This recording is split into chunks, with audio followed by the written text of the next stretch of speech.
My name is Mara Ellington, and I'm 32. People think teachers live loud lives, chalk dust, chaos, heroic speeches in hallways, but the truth is quieter than that. My life has always been built on small, careful choices, grading papers, at my kitchen table while pasta water boils, organizing tomorrow's lesson plan the way some people organize their feelings. I like order. I like honesty. I like knowing where I stand. And for 4 years, I thought I knew exactly where I stood with Graham Pierce. Graham was 29, charming in a clean, practiced way, like he'd learned early that confidence opens doors faster than kindness. He worked as a pharmaceutical sales rep, the kind of job where your smile is part of the product and your handshake is a promise you don't always have to keep. We met at a mutual friend's backyard barbecue. I remember holding a paper plate with 2 sad-looking burgers and trying to escape the crowd when he stepped into my path like a scene written on purpose. "You look like you're planning your exit," he said, amused. "I'm a teacher," I told him. "I plan everything." He laughed like that was adorable, like my discipline was a cute trait instead of the reason my life didn't fall apart. At first, it felt effortless. He texted good morning. He remembered my coffee order. He called my job noble, like that word wasn't sometimes a polite way of saying not lucrative. Still, I loved him. I loved the way he made ordinary nights feel like events. I loved how he'd bring flowers, sometimes, without being asked. I loved the version of us I could picture. A small house, a dog, dinner parties, maybe a baby one day, if the world didn't feel so sharp. We got engaged 2 years ago. He proposed with a ring that caught the restaurant's candlelight and my breath at the same time. And even though I made $58,000 a year teaching history to teenagers who mostly didn't care, I never felt smaller next to him. Not until the prenup. Money was never supposed to be the thing between us. He made around $85,000 with commissions, sometimes more when a quarter went well. We split expenses fairly. I paid a little less on rent because I earned less. He said he didn't mind. Or maybe he said it the way people say they don't mind the rain, because they assume it won't last long.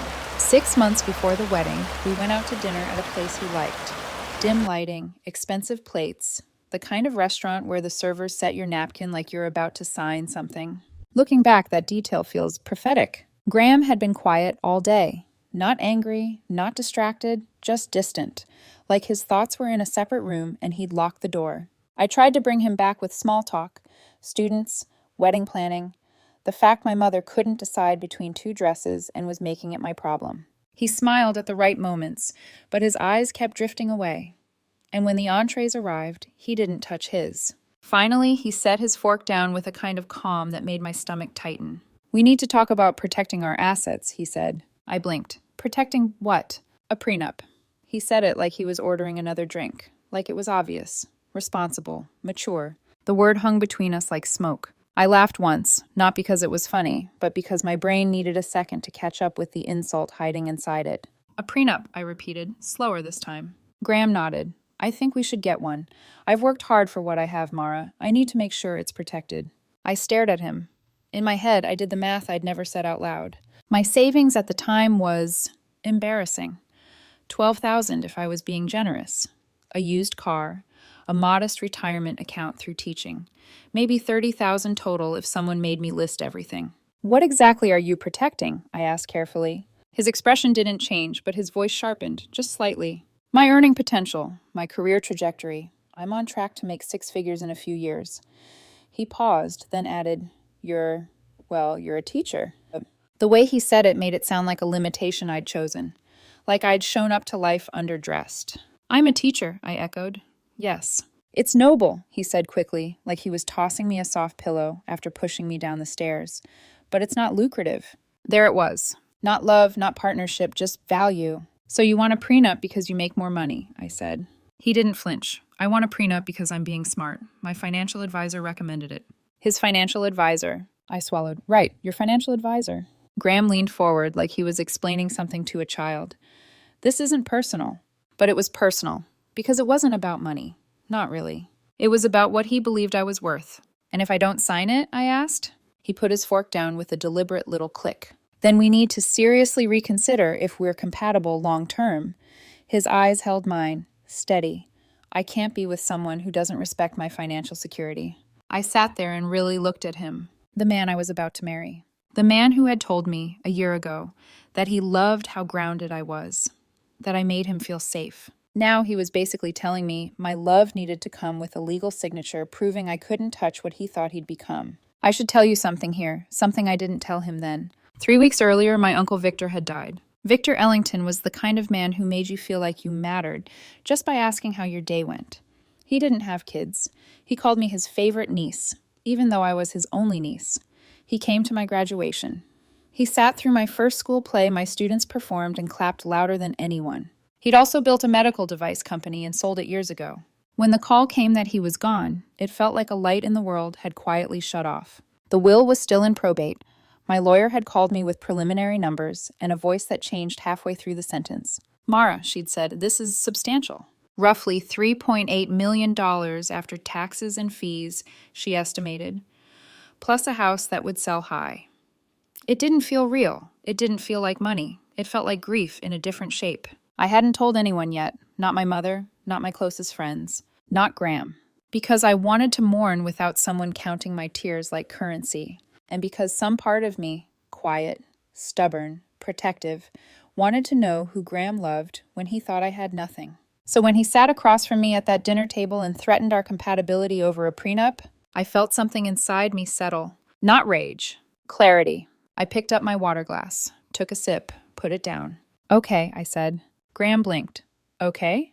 I'll sign it, I repeated, my voice calm. He looked genuinely confused, as if he'd rehearsed for a fight and I'd skipped the scene. Really, just like that? I nodded. Yeah, you're right. We should both protect our assets. His shoulders loosened. Relief flashed across his face before he tried to hide it. I'm so glad you understand, he said, smiling now. Some women get weird about this stuff. I almost laughed again, because I wasn't weird about it. I was awake. Let's get it drawn up, I said. Make it thorough. He reached across the table and squeezed my hand, like I'd just proven I was worthy of staying. And I squeezed back, gentle and steady, already hearing the soft click of a lock turning somewhere deep in the future. Because what Graham didn't know was that he'd just handed me the only protection I'd ever need. The prenup arrived 2 weeks later in a thick envelope that felt heavier than paper should. Graham slid it across our kitchen table like a peace offering, or maybe a test. He was in an unusually good mood, making coffee, humming under his breath, acting like the tension from that dinner had evaporated the moment I agreed. I had my lawyer draft this, he said. It's standard, clean. Standard, clean. Words people use when they want something to feel inevitable. I didn't open it right away. I made toast, buttered it slowly, let the kettle finish screaming before I poured the water. Graham watched me with mild impatience, like he was waiting for a student to finally answer a question he already knew. When I did open the document, I read it the way I grade essays, line by line, pen in hand, looking for what's said and what's buried between sentences. Premarital assets remain separate. Inheritance remains separate. Income earned during the marriage to be split 60-40 in Graham's favor, justified by his higher earning potential. No alimony. Separate retirement accounts. Any property purchased belongs to whoever's name is on the deed. It was thorough, cold, efficient. It read less like something meant to protect love and more like something meant to survive its failure. You okay? Graham asked lightly. I'm reading, I said. He chuckled. You always do that thing where you read like you're about to teach it. I didn't look up. Old habits. What I didn't say was that teachers learn early how to spot unfair rules disguised as structure. But I also knew this. The document did exactly what he wanted it to do. It protected him from me. And quietly it protected me from him. Because there it was, spelled out in legal language that didn't care about tone or intention. All inheritance received by either party shall remain the sole property of the receiving party. I underlined it once, neatly. Looks fine, I said after an hour. Graham's eyebrows lifted. No changes? I shook my head. No. He tried not to smile. Failed. You're being really mature about this, he said. It means a lot. Mature. Another word people use when they are relieved. You didn't make their life harder. We signed it the following week. Notarized, filed, done. When it was over, Graham kissed my forehead like I'd passed an exam. And something about that gesture made my stomach go cold. Not because I was angry. Because I felt removed. Like I'd stepped half an inch outside my own life and could suddenly see its shape clearly. The inheritance came through 2 weeks before the wedding. I was sitting in my car outside the grocery store when my lawyer called. Her voice was steady, professional, but I could hear the smile she was trying not to let through. "It's finalized," she said. "The estate cleared probate." I closed my eyes. "How much?" I asked. 3.4 million in liquid assets, yeah, she said, plus the house. Based on current market, once you sell, you're looking at around 780,000 more. I did the math without meaning to. $4.18 million. I thanked her, hung up, sat there for a full 5 minutes with my hands on the steering wheel while people walked past my car with carts full of groceries and normal problems. I didn't feel rich. I felt heavier. Victor was really gone. And now he'd left me something that could change everything, or ruin it if I let it. I sold the house quietly, cash transferred, investments set aside exactly as my lawyer recommended. I didn't upgrade my clothes. I didn't change my routines. I didn't tell Graham. Not because I was scheming, because I wanted to see what our marriage was built on before money got loud. Wedding planning moved forward under the assumption that nothing had changed. 60 guests, a modest hotel ballroom, cream-colored linens Graham's mother insisted on. He wanted to split the cost 50-50, even though he made more. "I want this to feel equal," he said. I nodded, paid my half from my savings. Equality, I was learning, meant very different things to different people. The closer we got to the wedding, the more comments slipped through, little things Graham didn't bother to soften anymore. "We'll need to be careful with the mortgage on a teacher's salary. Once I hit 6 figures, things will be easier. You're lucky I don't care about money like some guys do." Each sentence landed softly enough to deny later, but together they formed a pattern. And I kept saying nothing, because I already knew how this story could end. The wedding day itself was fine. Not magical, not tragic. Fine. I walked down the aisle in a dress I loved, toward a man who smiled like he'd won something. Our vows were standard. Promises people make before they understand how expensive breaking them can be. At the reception, people hugged me, toasted us, slipped envelopes into a box by the guest book. Graham's hand rested on the small of my back like a claim. That night, in the hotel suite, he dumped the cards onto the bed and started counting. 8,400, he said, impressed. "That's great." "It is," I agreed. "We should put it toward the down payment," he continued, already planning. "I've been looking at places in the 450 range. With your salary in mind, if we're careful, we can swing it." I sat down slowly on the edge of the bed. "Actually," I said, "we don't need to be that careful." He looked up. "What do you mean?" I took a breath, one deep, steady breath. "I inherited some money from my uncle," I said, "the one who passed a few months ago." "Oh," Graham said casually. "How much?" "About 4 million, I replied, "give or take." The room went silent. I watched it happen, the moment his understanding rearranged itself. Confusion, calculation, then something darker. "What?" he said. 4 million, I repeated. "It came through 2 weeks ago." His face tightened. 2 weeks ago, before the wedding. "Yes. And you didn't tell me." I met his eyes. "You wanted a prenup to protect your assets. I wanted to protect mine." His mouth opened, closed. "The prenup says inheritance stays separate," I continued evenly. "So, it's separate." The color drained from his face. "You let me think you were broke," he said. "I'm a teacher," I replied. "I still make $58,000 a year. That part didn't change." He laughed once, sharp. "We could have had a nicer wedding. We had the wedding we could afford," I said quietly, "based on the financial structure you wanted." "That's not—" He stopped himself, breath hitching. "You lied to me." "I didn't," I said. "You never asked." And in that moment, watching the man I'd just married unravel on a hotel bed scattered with congratulatory cards, I understood something with perfect clarity. The prenup hadn't ruined our marriage. It had simply exposed it. Graham stood up so fast the chair scraped against the floor. "You manipulated me," he said, his voice rising, sharp with something that sounded like panic wearing anger as a disguise. I stayed seated. "I signed the prenup you demanded," I replied. "The one your financial advisor recommended. The one that protects premarital assets and inheritance." "That's not the point," he snapped. "You let me walk around thinking you were a teacher with nothing."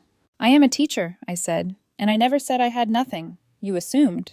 He grabbed his phone. "I'm calling my lawyer." "At 11 p.m. on a Saturday?" I asked calmly.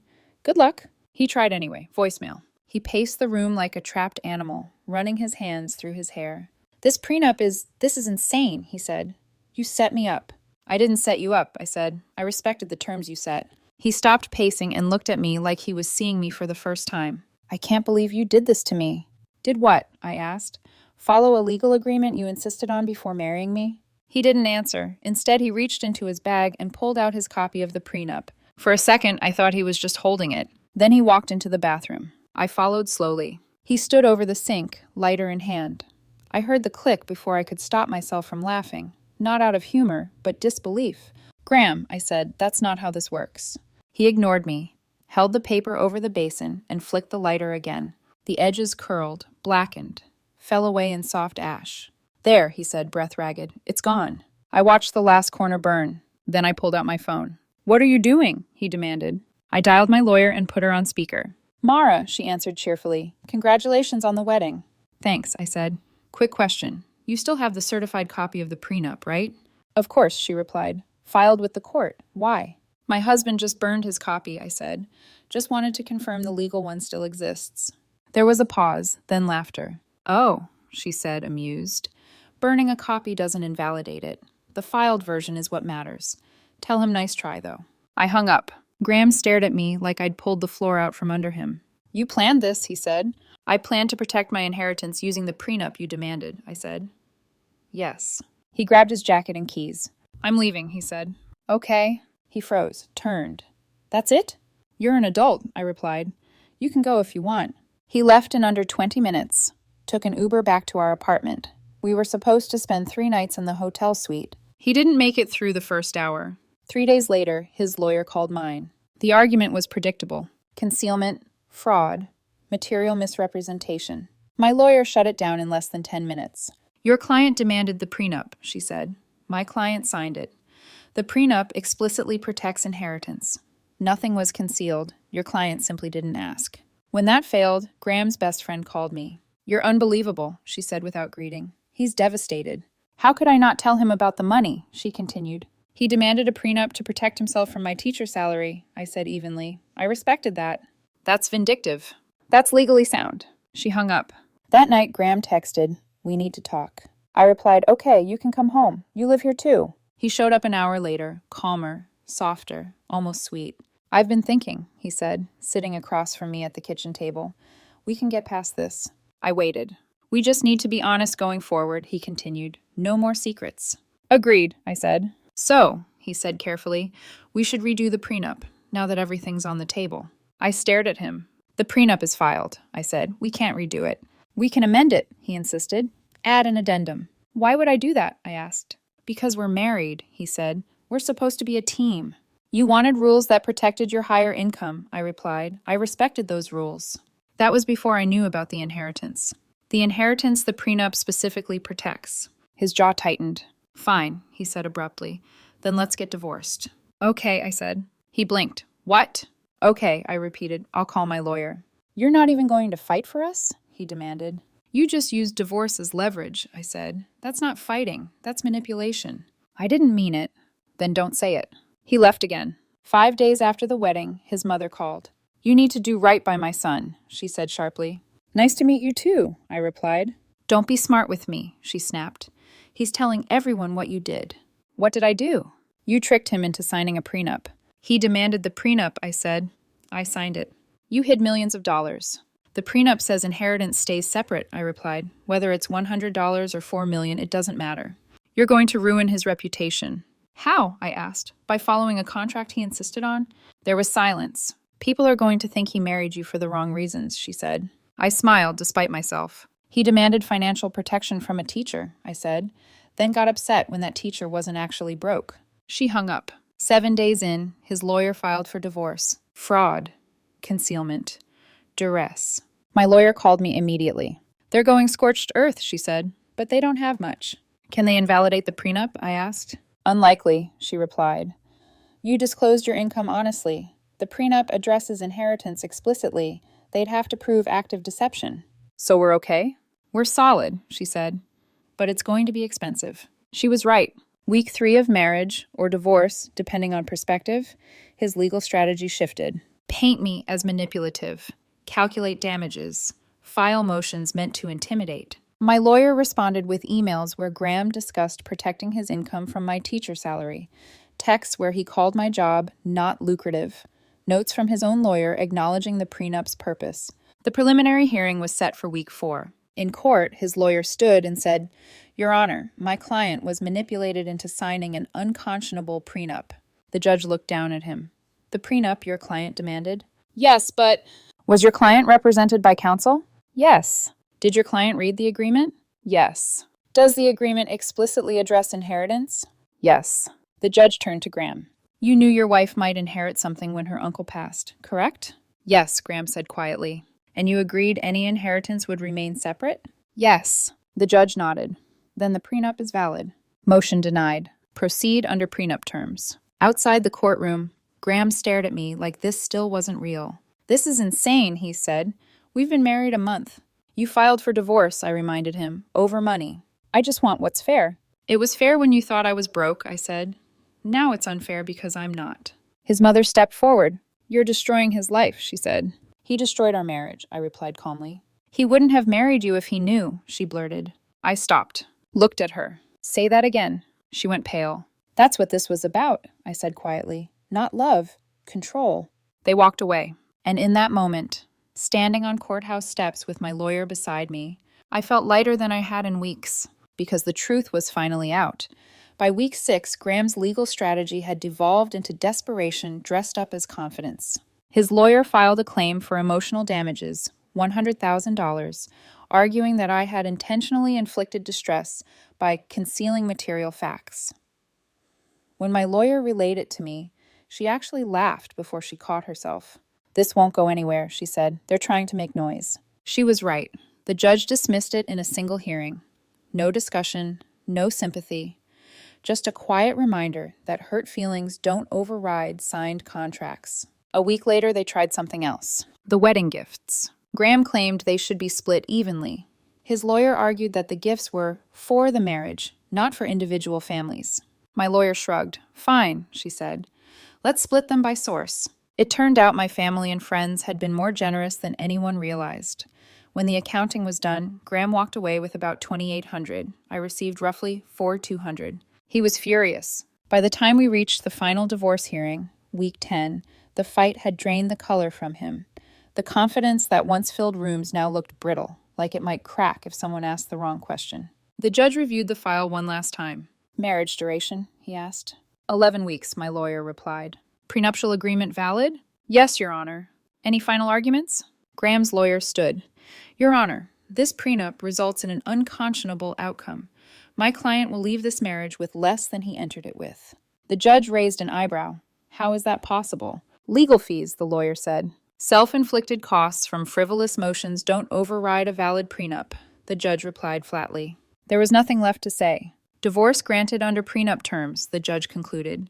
Each party retains premarital assets. No alimony. Retirement accounts remain separate. Wedding gifts divided as previously ordered. He looked at Graham. Stop contacting your former spouse.